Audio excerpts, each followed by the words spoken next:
Susie, mute that. Live streaming is on.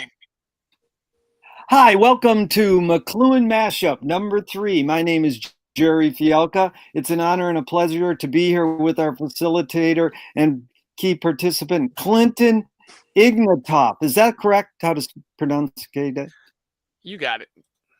And our special guest today is Jim Miller. Thank you both for being here.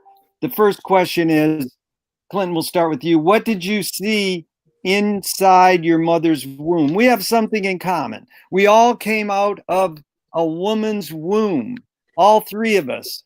And I'm going to ask you, what did you see inside your mother's womb, Clinton? Patches, if anything. I mean, like, of color.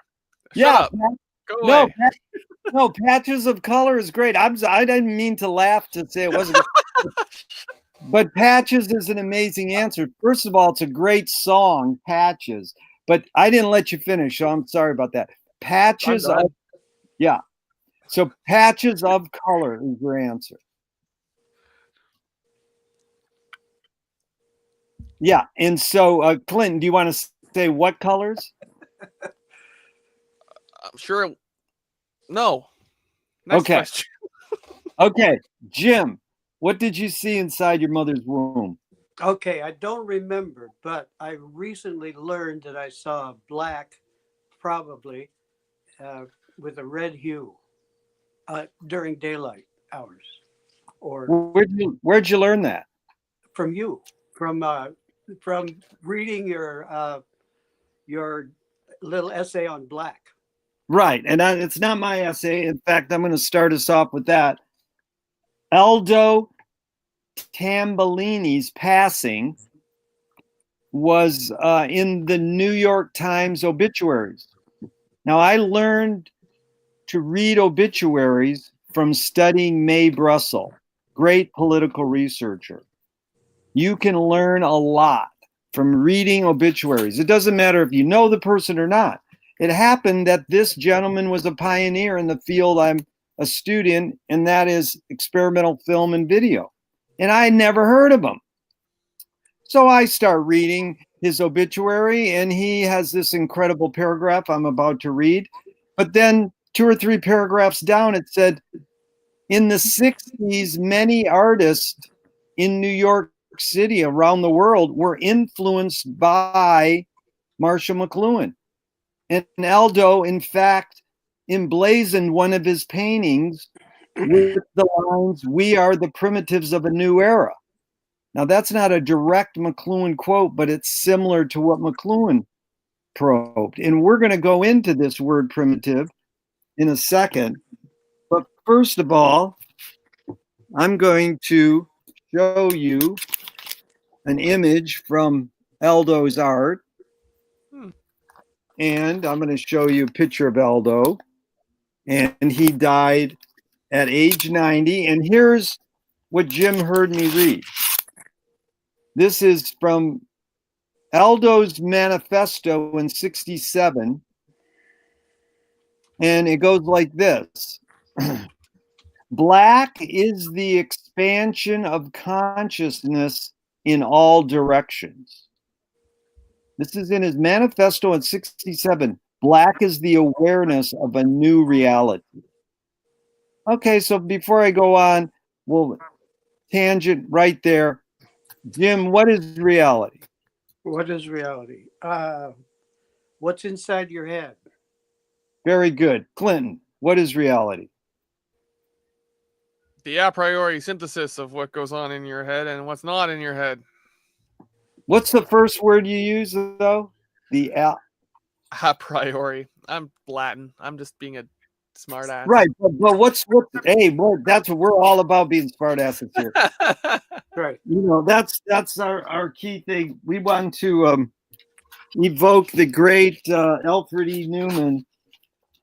And you know, the first question I asked a session or 2 ago was, can we learn? And you both snickered, but here is the book, Mad's More Snappy Answers to Stupid Questions. I think I have that book. Or I Yeah. had as a kid. We want to think that this is probably the greatest book ever written, but indeed, this is trying to get there. Okay, so that was really good. What is reality? So back to Aldo's manifesto, which is called Black is the Awareness of a New Reality. Black is the expansion of consciousness in all directions. I see black very clearly as the beginning of all things. And in the beginning, it was black before the beginning. There was black before there was light in the universe. There is black inside the womb before the child is born.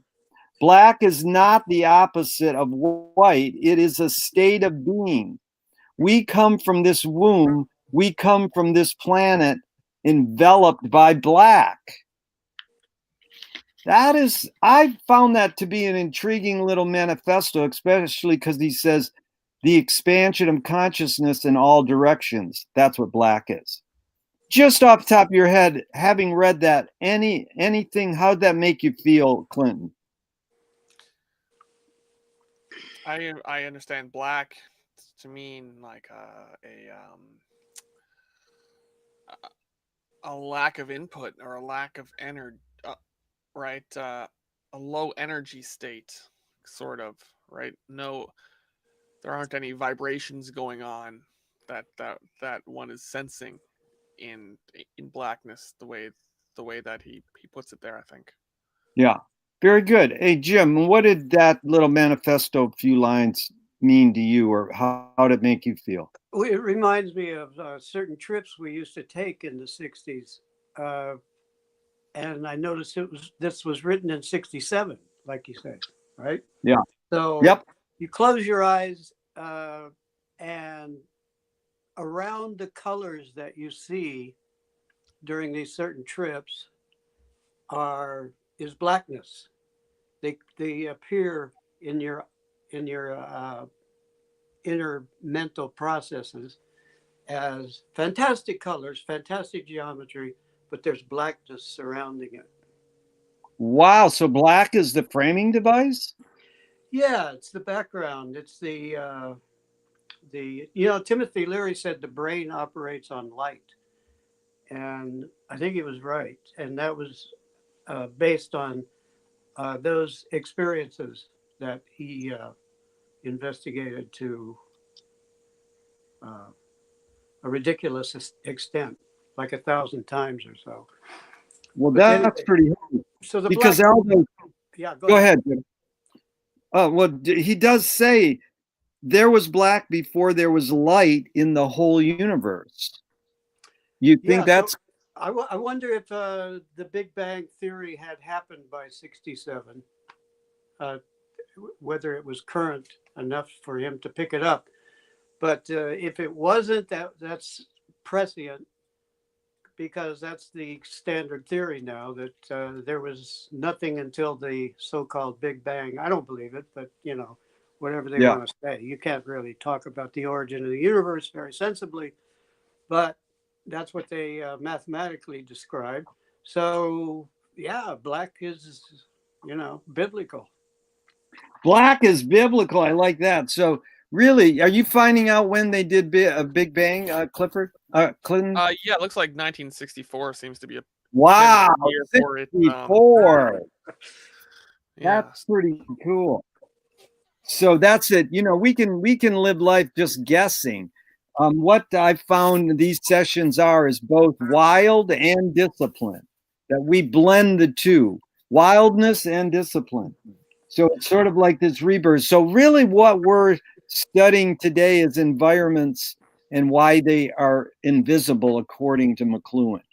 That the things we invent create environments, and then we're really not aware of the environment. We're aware of the tool. And so it's how these senses of ours sort of perceive these environments and why we don't really perceive them. So what the next question, we'll start with you, Clinton. is violence invented by humans, or is it innate in humans?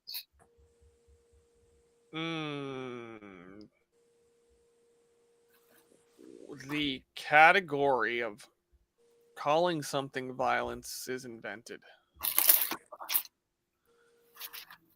But for a human to be violent, Yeah. is that invented by humans, or is that innate in humans? Well, that's innate. That's innate.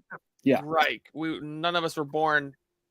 Yeah, we were born collectively, so we've never existed without others onto whom we act and on whom we are acted by. And so the fact that we are intrinsically social means all the things we do to one another are innate, because none of us are alone innately.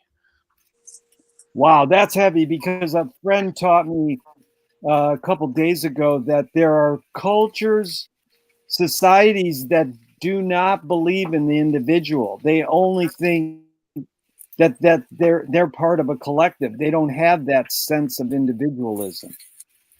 So that sort of reminded that. Now, Jim, you're going to answer the question, and then you can go into a little rap, which let me bring up Maria Gambudis before you go into it. Just off the top of your head, Jim, is being violent by a human being innate or invented? Reflexive, let's say biological violence is innate because you have to defend yourself. All organisms do, and they have to do it violently sometimes. But as an organized process and concept, that's invented. Yeah. So this is something I've learned from you, Jim, and I wanted to go into this and cross over to this idea that environments are invisible. And Maria Gambudis, who died in 1994, was an archaeologist and an anthropologist.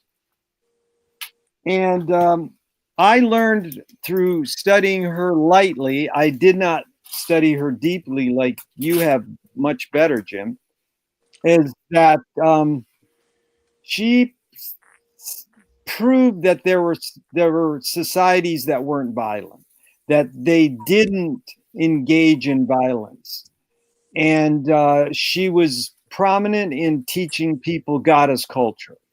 So tell us, Jim, what is the main things you learned studying Maria Gambudis, and how does that apply to if humans invented violence, some forms of violence, and the environments are invisible? How does she and your knowledge of her apply to this whole idea? She was the first to recognize that there was a civilization of about 5,000 years in the river valleys of Europe and along the coasts of the Mediterranean on the islands.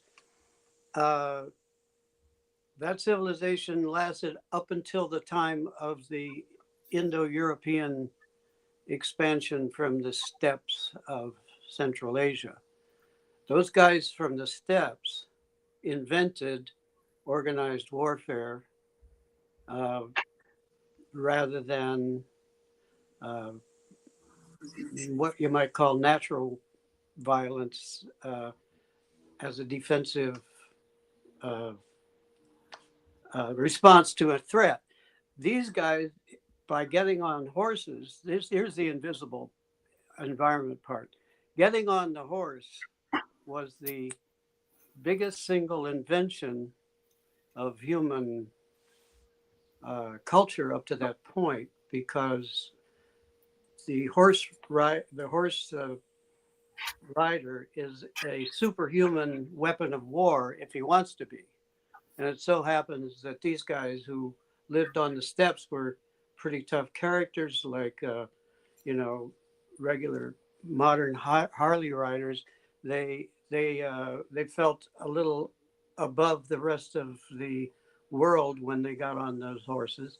And the first thing that they did probably was race and scrap among themselves, play polo maybe, and then they set out to conquer the rest of the world.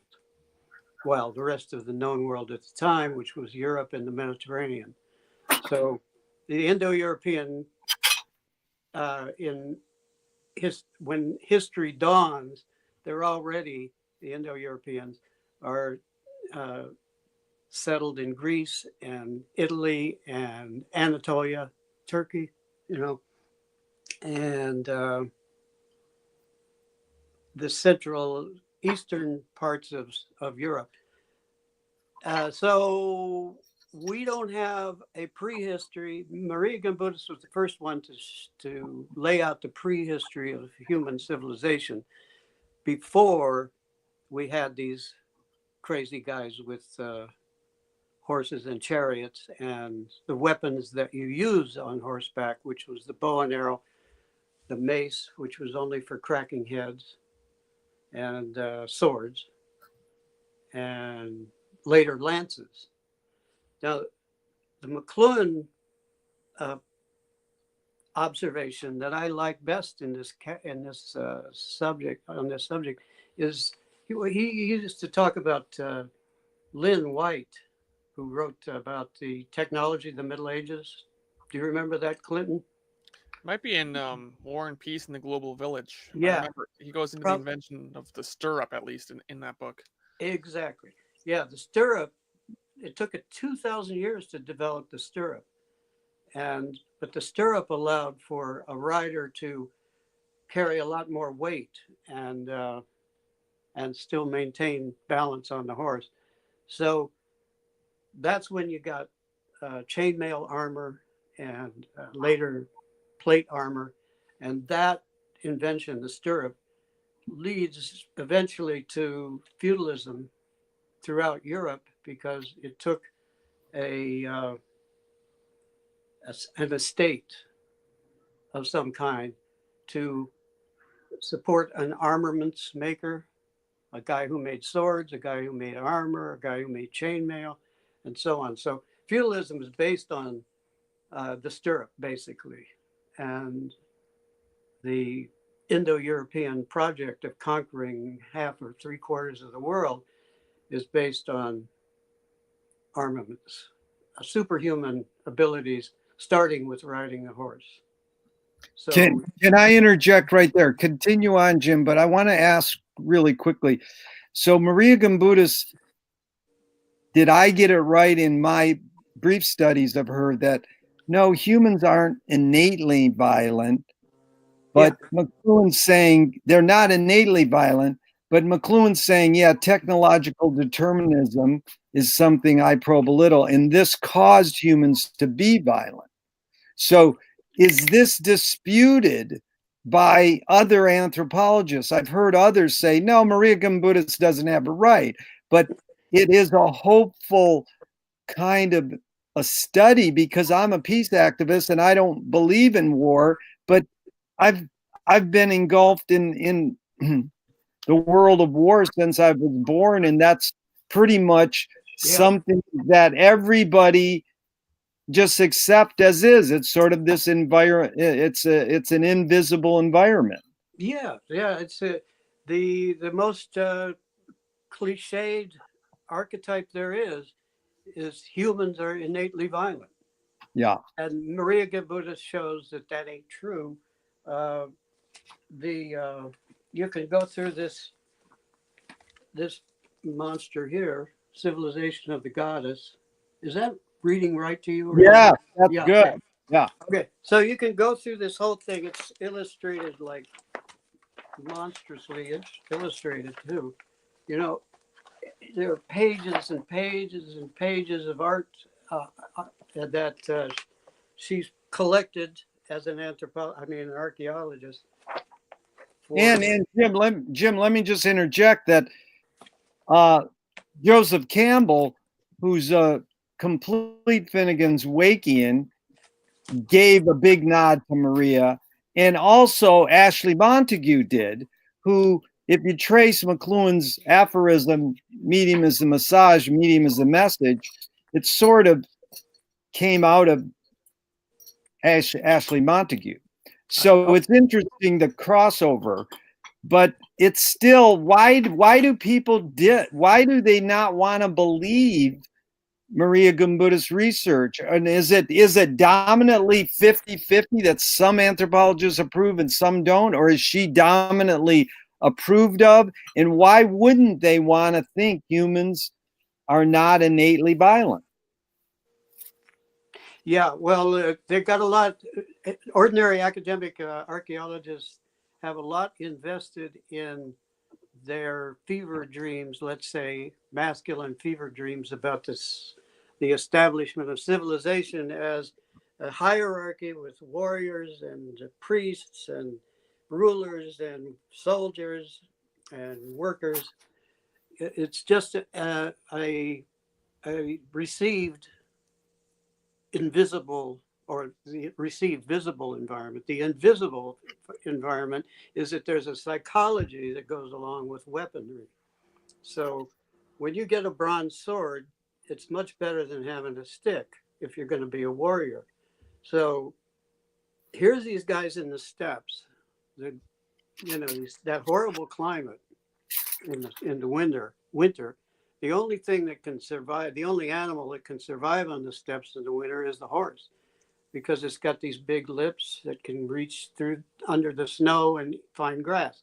Okay, so these guys are living out there, nomads, and following the pastures in spring, and they start hunting horses because they're there, and then they start taming them, and then they start getting on them.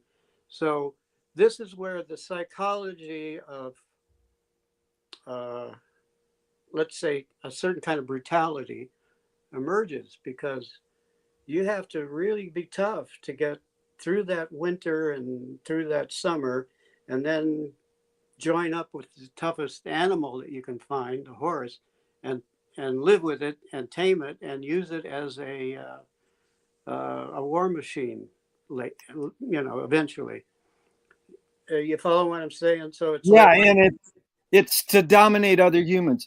Anyway, right. We're going to go on with the round robin, but let's ask Clinton, anything that Jim said you want to question or comment on?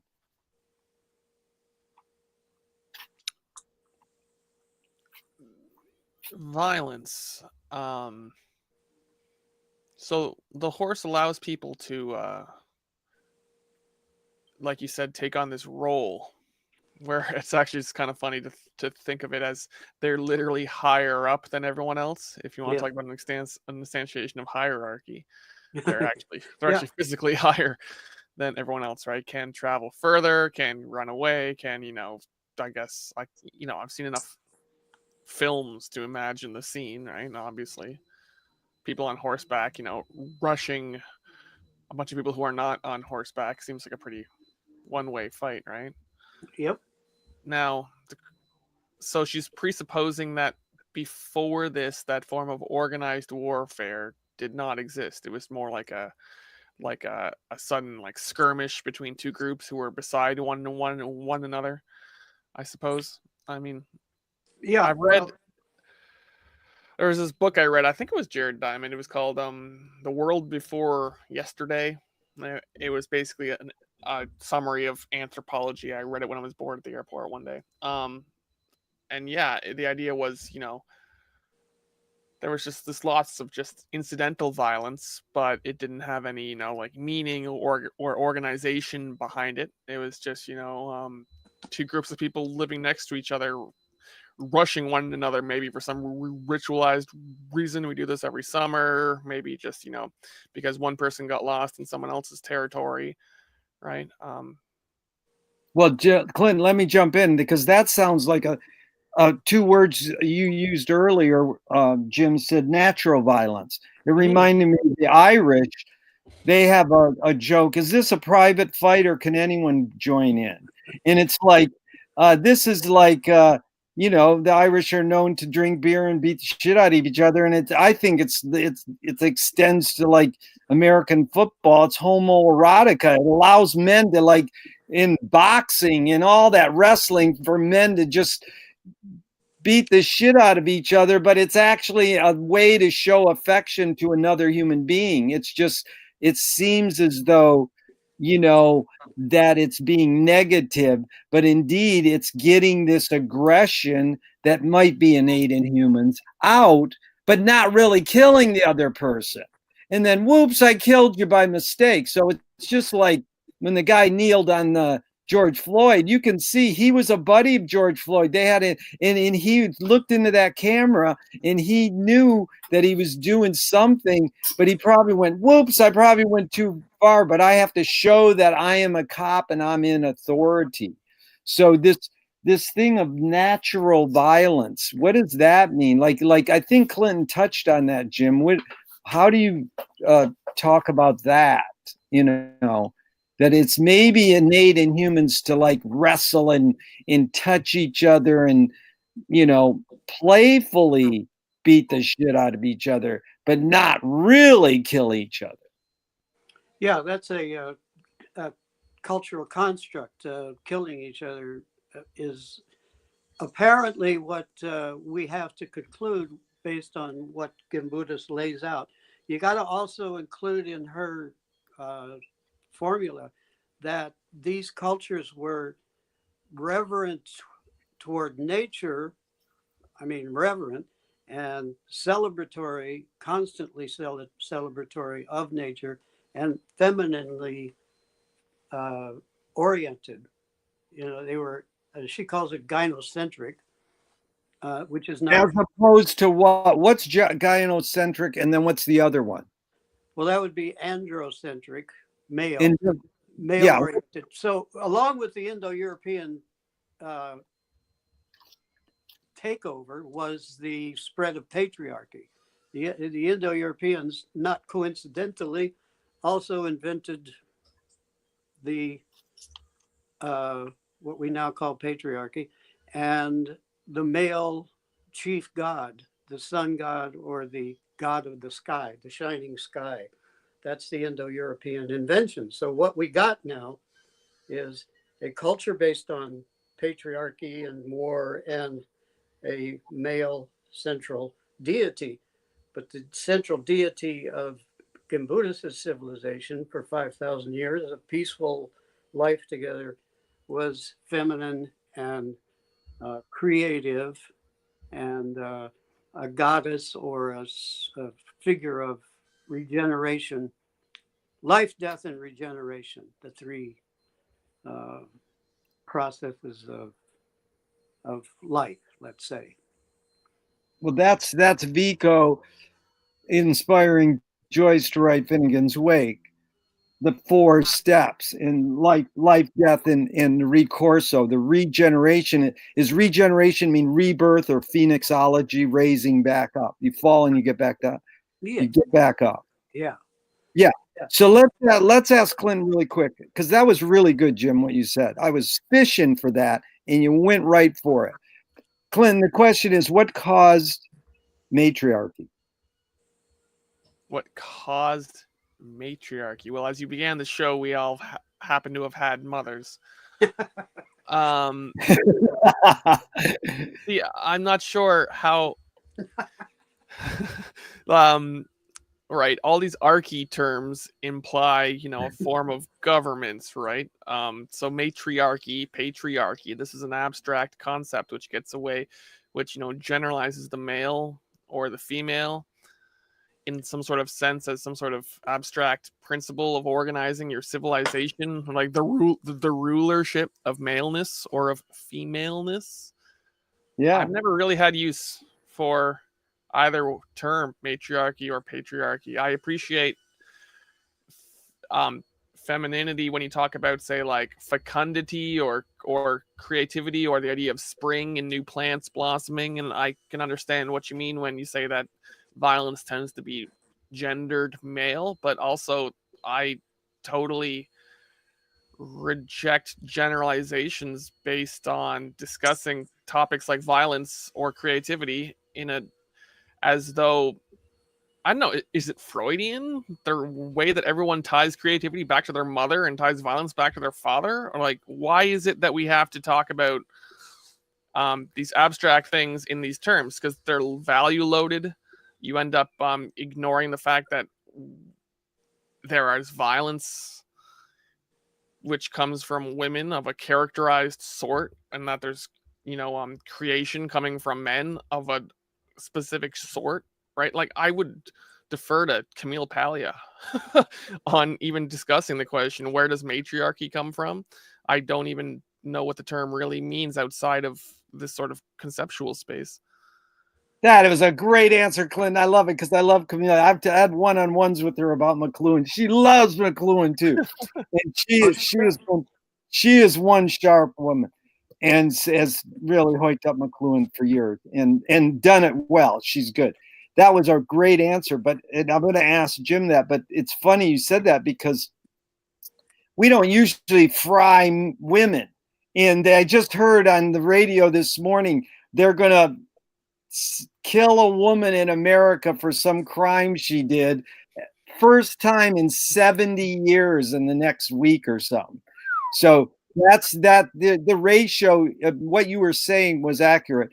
But Jim, before you go into it, just off the top of your head, what caused matriarchy? What would you say? Yeah, well, we don't talk about matriarchy because it's not parallel. Patriarchy rules, yes, but the women-centered, focused culture civilizations seem to rule themselves in an egalitarian way, without hierarchy, without aggrandizing anything but the creative, the life-giving, the death-giving, and the regeneration. That's all they revered, apparently. And the focus of that was that voluptuous goddess that's on the cover of Maria's book. Yeah, this is the one that Joseph Campbell wrote the introduction to. Right. So, but Jim, what caused matriarchy? What would you just say if we were? This is a stupid question, but what would you say? What caused matriarchy? If you find a matriarchy, it's probably a degenerate form of what Maria Gimbutas's civilization was. It means that they are under pressure, like the Amazons, for example. They are warriors and they are women. They're from around the Black Sea. It's an interesting story, but they're under pressure from the male warriors. So they respond by becoming warriors themselves. So it's matriarchy is a fiction of the male imagination. If you're going to have a society, you have to have rules and archy. You have to have the ruling. But no, if you're attuned to the cosmos, the workings of the seasons, the stars, the earth energies, you don't need a hierarchical ruling force or. Because Jim, what I asked Eric McLuhan, what caused patriarchy? And he said men. So what you're saying, and that's an amazing answer. But I'll explain further. But I'm trying to get your answer down to one. What caused matriarchy? You would say men. Yeah. Men cause the concept. What I would say, yeah, and what I would say is what caused matriarchy? Biology. What caused patriarchy? Biology. It's like it's something in the human makeup that caused the woman to be the birth giver, the childbearer. Something didn't cause that humans invented women to give birth. That is innate in women to give birth. That's right. So, Clint, did you hear that about what Eric said? Yeah, men. Okay, no, I was just wondering if when your camera goes out, you can still hear us talking. Yes. Oh no, has my camera been going out? I haven't been looking at my. No, it just went out for a few seconds. Okay. So anyways, the thing is that what caused matriarchy, what caused patriarchy is part of this thing that McLuhan was constantly probing, and it's called causality. You know, and so my friend Mary Jane Schultz hung out with Marshall, and she came up with this thing called splitteracy, is that literature, printed words, split the brain and right and left, and it splitteracy, and the S is spelled with a $sign. So she was saying this is the causality thing that Marshall was talking about, which is, we were talking briefly about this the other day, Jim. How many determinism systems are there? There's technological determinism. There's biological determinism. There's material determinism. There's astrological. There's economical. So, So yeah, go ahead. there's a few things. Before we get into the gender of whoever's ruling the society, or I should say the sex of whoever's ruling the society, I mean, the old people are gonna have more experience. They're gonna be ruling over the young. Like, I'm not sure if this whole idea of a society without archies, even in the most undeveloped sense from the sort that we're talking about here, you're still gonna have people who have been on this planet for 20, 30 years ruling over the ones who've only been on the planet for 5, right? Kids don't know what the hell is going on, right? So you're going to come up with this idea of parents. Wait, who's going to come up with the idea of parents? I assume humans understand that adults are bigger and know more than kids, right? So this idea of rulership of the small by the big has got to be innate in animals. I mean, you can watch it on the or on the Nature Channel if you wanted to, in documentaries with any species you want, right? How cubs are reared.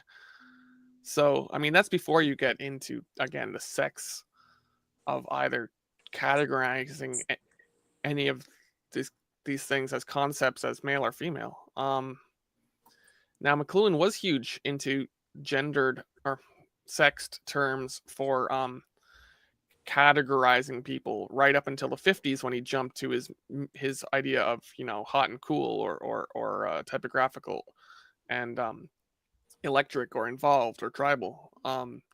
He ditched the masculine feminine language completely in the 50s. He basically dropped it altogether and moved it onto this technologically determinate dichotomy, probably just exactly to escape every single culture war pitfall that we're opening ourselves up to just by talking about things in these terms. Like like, for instance, if we're going to talk about men in general and women in general, we're implying that there's a way that men are and a women that is biological determinism or biological what's the term now? It's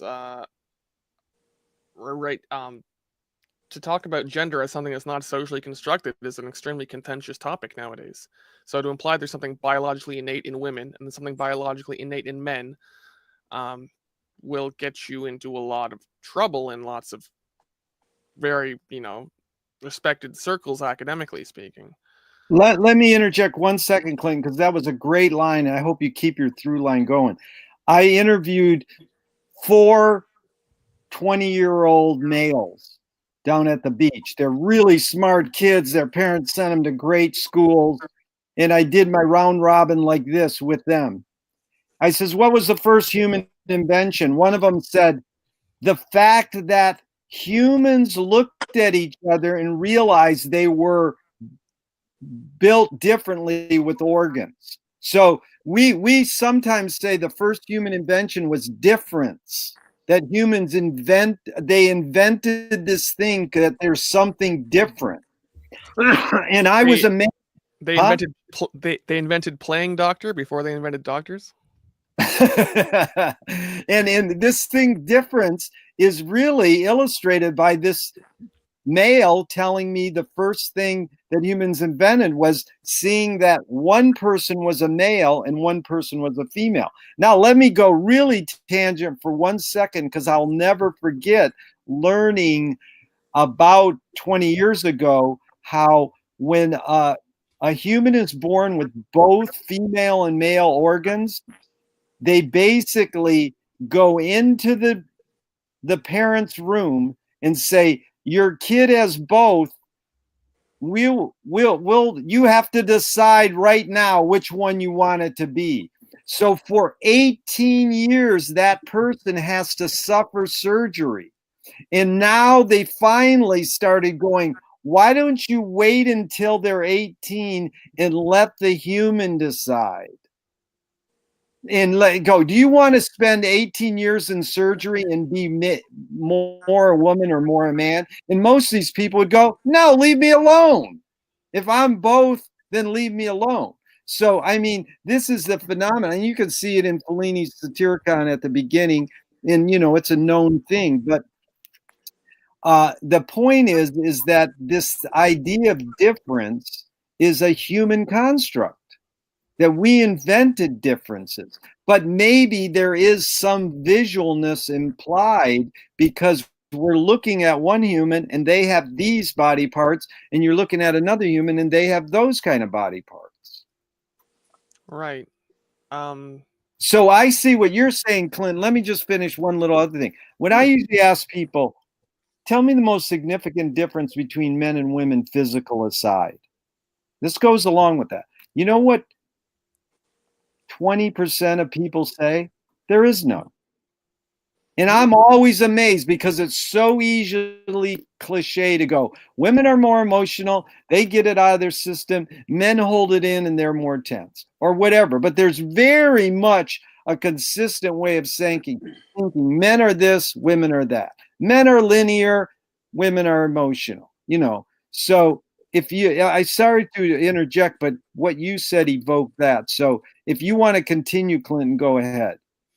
Well, I just have to say up front that categories dissolve when you're dealing with individuals on a case-by-case basis. And what we are is a series of individuals who then, broadly categorize when we have to think in these abstract terms of these groups or sets of all women or all men. And that's the job of the statistician, is to go look at this giant group of men or this giant group of women and then differentiate between them on these abstract measured terms, where these two bell curves. I don't care about that. How am I going to talk to you, Jim? How am I going to talk to Penny? How am I going to talk to anybody?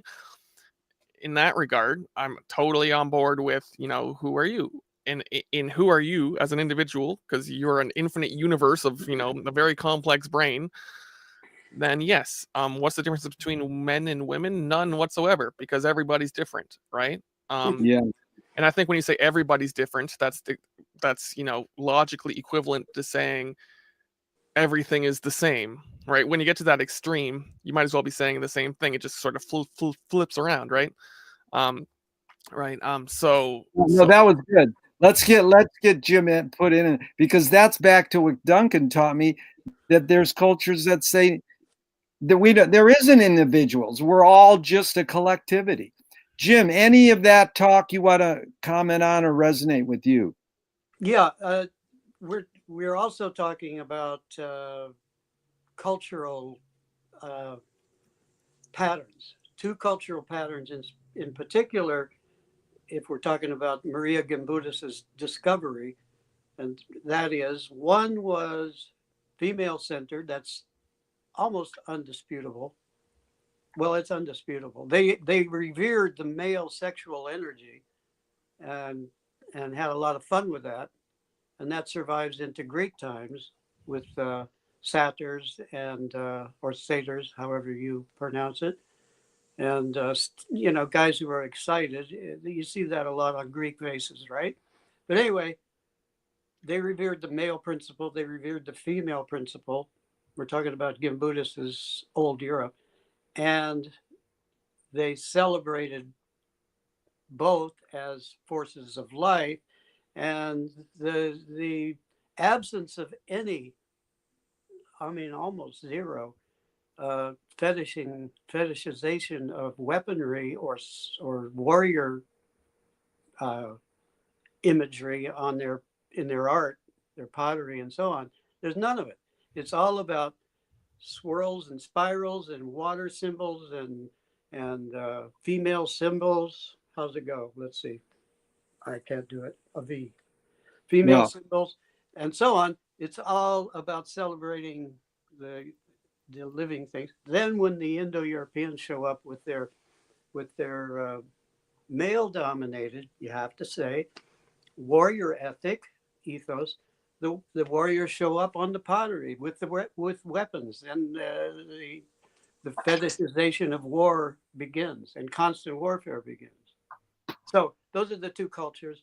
We got to deal with it one way or another. If you want to look at the psychology, the hormone aspect of it, oxytocin is the female hormone. It's the, I mean, males have it too, but it's prominent in females just like estrogen is. The testosterone is prominent in males, and so are the aggression hormones. But that could be cultural because we live in a constant state of dread once the warriors show up. Every culture, once you got guys who are too strong for their own britches show up, then you're in a constant state of stress. So the androcentric hormones would show up. Yeah, it'd be great if we could do genetic analysis of, or chemical analysis of old mummies from those times and see if they have hormone signatures different from what you'd find in the graves of, just like you do DNA, you know. Hair samples, by the way, will show you a lot about what people were experiencing. That imagery you were bringing up, Jim, is in Finnegan's Wake. There it is, right there. Yeah. Yeah. But then again, if you don't agree, there's Joyce's other illustration in the Wake with his finger to, his finger with the going like, eh. So that was really good. So do you think that, what you both said was great in this discussion of the invisible environments that violence created, or that these tools that humans created that caused violence to proliferate? Because if you read the part in Finnegan's Wake where the guy's going to shoot the other guy, and then the guy who's going to be shot has to take a shit, and he goes, well, I can't shoot you while you're shitting. That's too inhumane. I can still kill you, but I can. So finish your shit and then I'll kill you, So, I mean, this is sort of like the whole thing about violence is shaping human behavior. So this is what I've learned from studying McLuhan is how do our inventions shape our behavior, and what's the hidden psychic effects of these inventions in the environments they cause. And we can turn to the artist, the poets, the painters, the writers, and they'll reveal the hidden psychic effects, but we still ignore them. So the next question, just another stupid round robin question. Clinton, we'll start with you. Is hate culturally learned, or is it innate?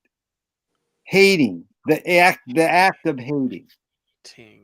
Hating. It's inevitable. And I'm not sure if that's the same as saying it's innate. But again, we're not born. Eventually we emerge from the blackness into a world where you are going to inevitably hate stuff, whatever that is, even if it's yourself. So it may as well be considered innate.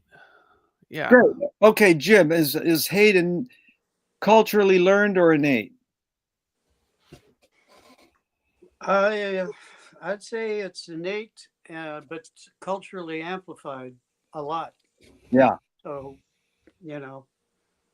I'll stop there. You guys know how to wiggle around with words good, man. I'm lucky.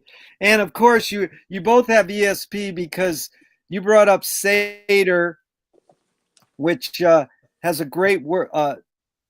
Satire is basically what it's from. What were the two ways you pronounced it? One of you said sat. I've always said satyr, but I hear people say satyr. So Yeah. And so one of the interviews in my book, Strange Questions, we listened to it many times and we thought the guy said cedar, Cedar. And it took like a third or fourth proofreader to go, that word does not work in that line. You know, we just thought it worked good enough. And it was the way they were pronouncing it, which is all about what Finneganese is. You can mispronunciate a word all you want. But if you look at how it's spelled with the letters, that's another thing. It's visual and it's auditory. So you brought up Seder. Clinton just brought up the word black, which I started our session today in the line we read, the page we read last night in the Finnegan's Wake Reading Club based in Austin, Texas. Here's the line. It says, as whose wouldn't, laving his leaf time in black pool. So he's like, hey, we're going to do a session on black tomorrow. This is predicting the blackness. And then the word Seder is right here. Satyr, a Seder in weddings, Weddens. So we're going to, McLuhan broke the Finnegan's Wake code and he learned that what Joyce was sort of teaching us or hoping us to come out of this seance when you read Finnegan's Wake out loud with a group of people is to figure out how our environments are invisible. And then, here's the other word that showed up in the wake last night. Check this word out. Evervirons. So there is the environments are ever going on, and there are environments, evervirons. That's like totally predicting what we talk about. So this blackness that Aldo we started with, he sort of implied that it was all encompassing. This whole idea he had that, sorry about that. I wanted to return to this for a second, I think his wording is amazing. Black is the expansion of consciousness in all directions. So this resonates with McLuhan's line, center without margins. That these environments that our inventions create don't have margins. They're forever going, ever on. They're environs. They're ever going. And they go in all directions. I see black very clearly as the beginning of all things, and in the beginning it was black before the beginning. So that's suspending the whole sense of time. Throw time out the window. There was black before there was light in the universe. There was black inside the womb before the child is born. Black is the opposite of white. It is a state of being. We come from this womb. We come from this planet enveloped by black. So I've sent this out to a bunch of real smart McLuhan people with the question, what did you see when you were inside your mother's womb? Well, the great Cameron of McLuhan's New Sciences, he just got my case about, you're too Gutenberg, dude. And he said, what did I see? Life, Life. I was like blown away. That is an amazing answer. How could you see life? Because it's a visual connotation that we use the word see all the time. Oh, I saw the invisible environments. My friend who attended our Finnegan's Wake Club 20 years ago is blind since birth. He'd say, oh, I saw this television show last night. Well, he didn't see it, but he used the word conversationally because he heard it. And then, what did he see before he was born? What did he see while he's alive. My friend who works with the blind says they see empty.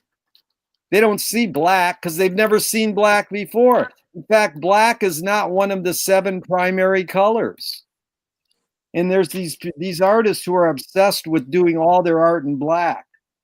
So it leads to the fact that in 1964, McLuhan wrote a letter and he said, I'm a bit startled to note that the last page of Finnegan's Wake is a rendering of the last of the Black Mass. It's an intellectual Black Mass. It's the Black Mass is the satanic ceremony, you know, which is really, for the researchers, is a parody of the Catholic Mass.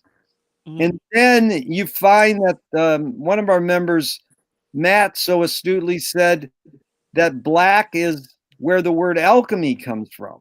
It could come from the Egyptian origin, meaning the land of black earth. So I find this whole thing is alchemy.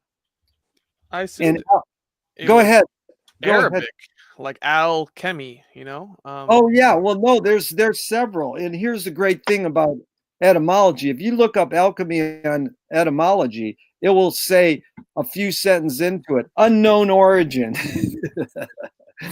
That's the fun part. But of course, you know, we have the word alchemy in there. But I'm just saying, they say also perhaps it came from the Egyptian land of black earth. Apparently, there's a late Greek term chemia, which means the art of transmutation. Right. Because it is basically, alchemy is taking 2 known things, putting them together, and coming up with a third unknown thing.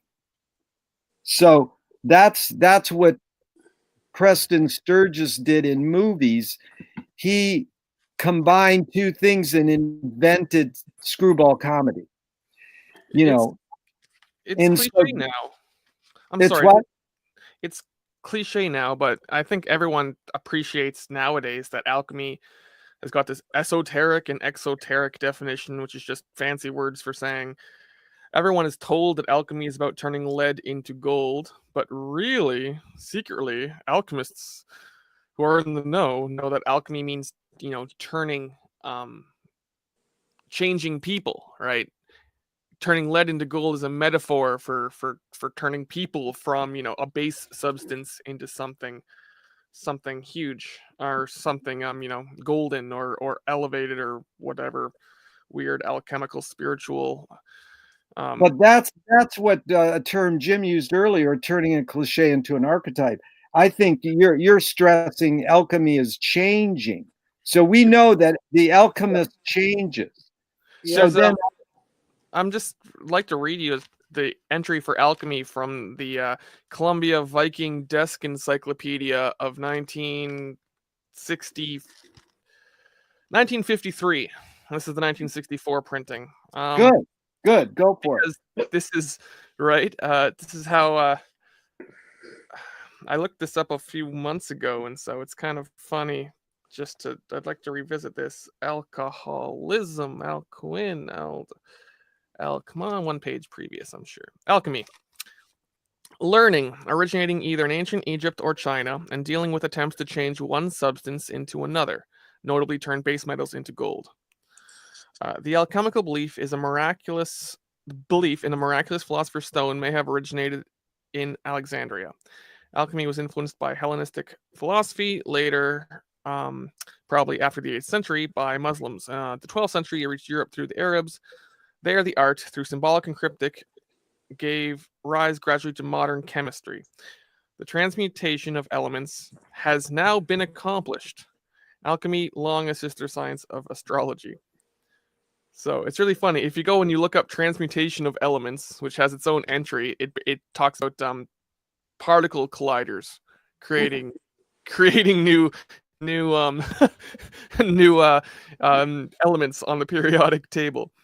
So again, there's this story that alchemy is about changing material into material, and it's precursor to chemistry, and that's 50 years ago that would have been the only definition that was available to you at hand, right? And the whole spiritual side of it would have been occulted, like the black mass that McLuhan reads into the typical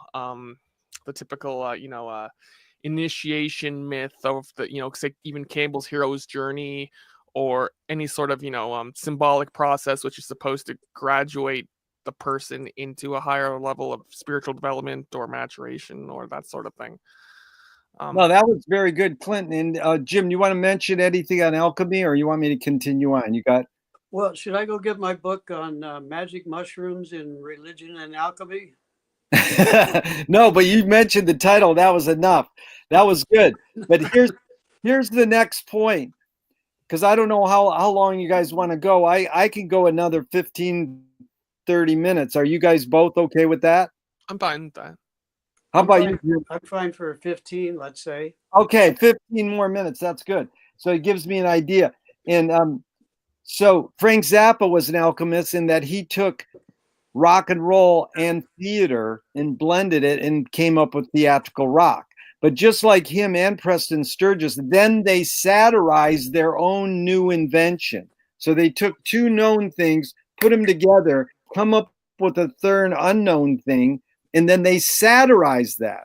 So I contend that's what McLuhan learned from Joyce. So Joyce invented, TikTok or the internet or whatever you want to call Finnegan's Wake, and then he satirized his own book. And that's what McLuhan was doing constantly. He was coming up with new questions and then satirizing his own new questions. Hey, you mean my whole fallacy's wrong? Or how about this one? Carefully make plans, then do the opposite. Who has the courage to do that or even say it? So bravo to Marshall. But here's the point, is that's what I think Marshall was saying when he was saying that Finnegan's Wake was a black mask, is that he was being satirically tongue-in-cheek, that he's thinking out loud that what if? He was like the what if guy. So people wanted him to be on the straight and narrow and be a media theorist when he was just teasing people to believe he was a media theorist. And so really what it comes down to is our original thing was why are environments invisible and how do we uncover them? Well, we can look to artists. And then why do we ignore them? So why is, the environment of matriarchy, patriarchy, and this phenomenon of violence? And the one thing we didn't go into was how Marshall said that violence is a search for identity. And that's a huge thing he's talked about a lot, is this whole idea. But here it is, and what I do suggest you go to McLuhan's New Sciences, Cameron's document on blackout, and he just covers this whole thing with black.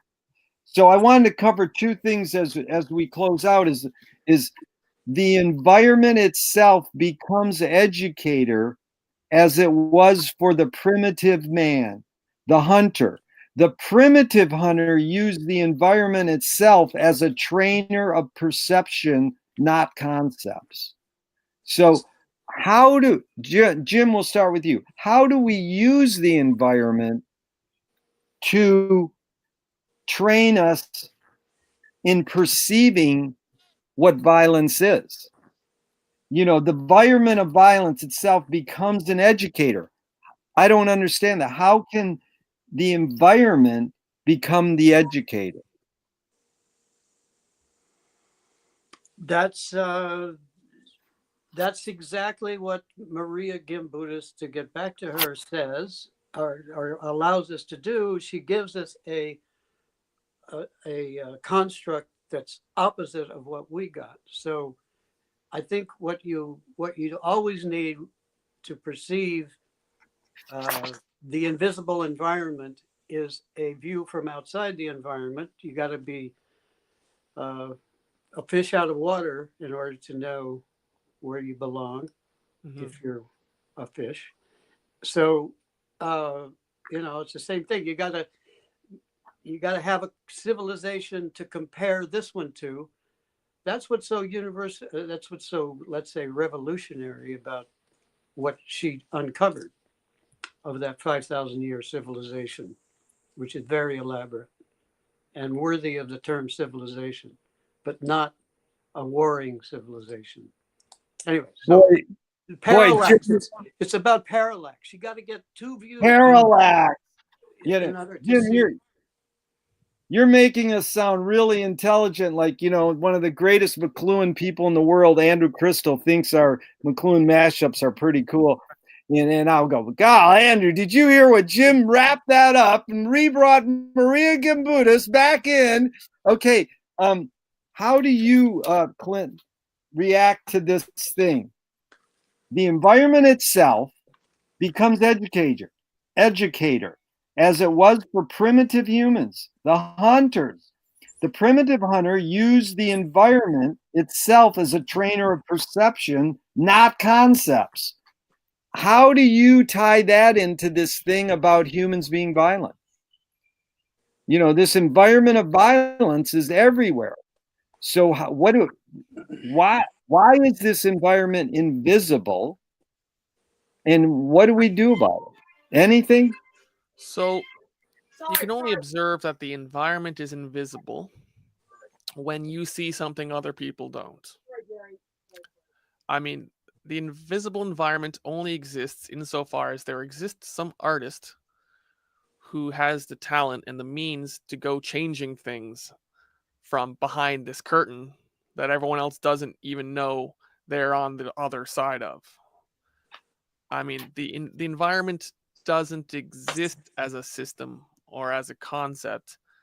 It's this thing that until the artist comes along, and the artist, in as much as they notice something in the environment that no one else perceives, they notice the lack of perception in everyone else. They notice their own hierarchical elevation above everyone else around them. They're trying to fit into society, but because they fit into the environment differently than everyone else, they don't fit into society to that degree, right? So that can be when it comes to I'm on a horse and you're not. Because I observed how, horses long enough to know how to ride one, right? That just now the environment affords them something no one else even imagined was possible, right? So then now, once everyone else sees this artist perform or create their art, or sees this artist work inside an environment they didn't even know existed, now that environment exists for them, at least as an ideal or as a potential or as a place they want to go, right? And they consume or they witness the art as a means to move into that new framing of the environment. So you got civilization with the printing press, where civilization is all very everything's conceptualized, but now that's all collapsing because the concepts don't work or don't fit anymore. And so the environment itself has to educate you, because there is not a pre-established set of concepts which will educate you, that can be worked on within this whole like adult to child formalized parenting or rearing techniques that we will assume existed during the Gutenberg galaxy. That's good. Clint, that was good because you brought up the parenting thing. So we're back to matriarchy and patriarchy. We got a parallax view, and it's going back to our sense of seeing, eyes. So I wanted to tell you that a word you used really resonated with me was the Wizard of Oz, or the Wizard of Us, because if we call it the Wizard of Us, it is Toto, the little dog, pulls the curtain back in the Wizard of Us. Well, this is all from Nelson Thal and Bob Dobbs. What I learned, you rethink the Wizard of Us to the Wizard of Oz, because what is the tool Dorothy has to get? Advertising. the broom that writes the ads skywriting. So she gets the tool, the broom, takes it to the wizard, and then the dog pulls the curtain back and sees the wizard's a fraud. He's fake news. He's just making this shit up with smoke and mirrors. So the other one, I'll just go like ahead. to throw in there. I read in one of Douglas Rushkoff's books that Frank L. Baum had a job designing storefront windows Oh yeah, for shops Oh, before he wrote The Wizard of Oz. So he's creating these little dream scenes where all the products are in a fake living room or in a fake, right? He's creating these dream worlds on the other side of a plate of glass, right? So it's yeah, all the many great artists worked in ad agencies advertising before they made it. Zappa, Mamet, Warhol, the guy who invented Art Nouveau, Frank Button, the Wizard of Oz author, all of them. But they also asked Gandhi, what do you think of 20th century civilization? He says, good idea. So we got to explore this one more word before we leave, gentlemen, and it is primitive, because here's Aldo, the great experimental filmmaker who just passed, influenced by McLuhan, and he writes on his painting words. We are the primitives of a new era. Kind of sounds like Marshall's in one era and out the other. So we are the primitives of a new era. Well, that's sort of interesting. I don't know if Marshall really said that, but that's what he got influenced by. What Marshall said was the environments itself becomes educator as it was for the primitive humans. The primitive hunter used the environments itself as a trainer of perception, not concepts. That is an amazing thing. Marshall said in 1970 in a talk called A Garbage Apocalypse, and talk about using a great word. I'm a dumpster diver. I find all this stuff daily in the garbage cans. I found this book, Virginia Woolf, who's sort of a Joyce wannabe. No, she helped invent stream of consciousness. I turn to the first page and she says, life's what you see in people's eyes. So, this is all about eye contact, the visual, so we'll do a round robin, then we'll do a tetrad. We're out of here, gentlemen. What's more impactful sense, sight or hearing? Clinton. impactful hearing. Jim. I'd have to go with sight. All right, you guys did it well. That's the parallax view. Okay, let's investigate this word primitive. It is a noun. It means original ancestor, and as an adjective, it means original cause. What could be more McLuhan than a word like primitive? Original causality, not secondary. Here's the line I love in etymology for primitive: of a thing from which something is derived. So primitive, primary, it comes from primary, got primary colors, 7 colors of the spectrum, not black. Then it comes from prime, meaning first, to load, to fill, to charge, like you prime a painting, you prime a pump. So, Jim, you did this, but let's do it anyways. What does primitive enhance or intensify?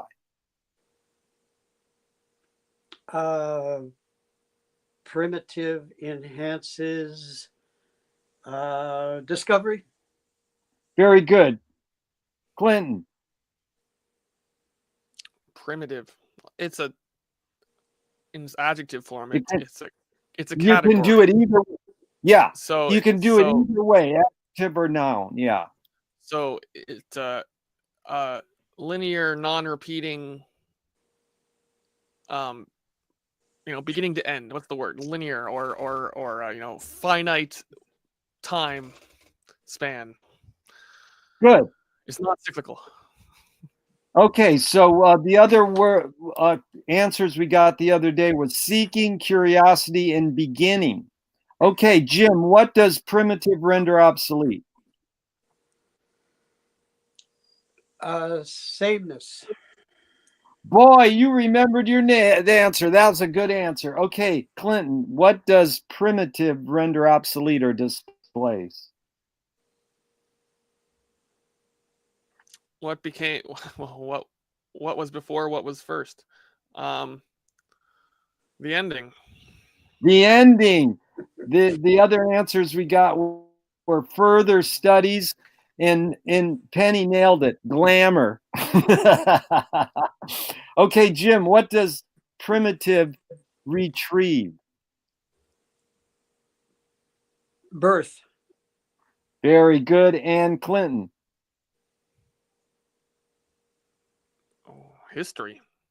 Wow, his story, not my story, or as the feminists would say, her story.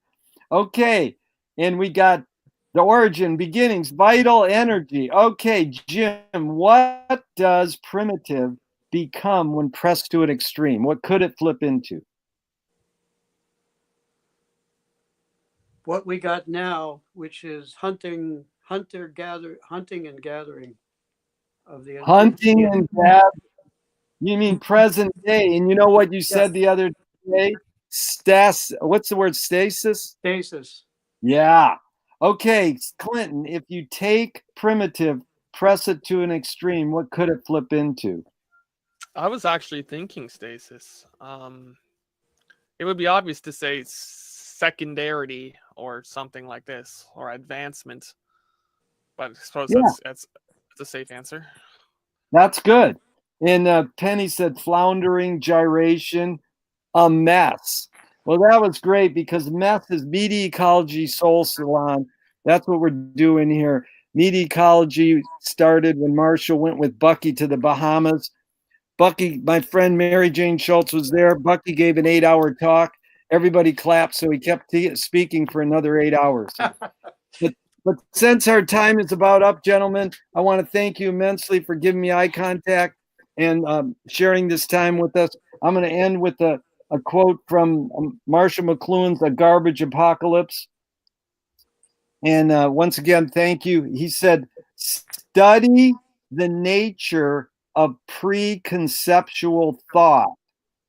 You might go back to the pre-Socratics or pre-literate thinkers and see how they encountered their world. But we are post-literate and more primitive than the pre-Socratics ever dreamed of being.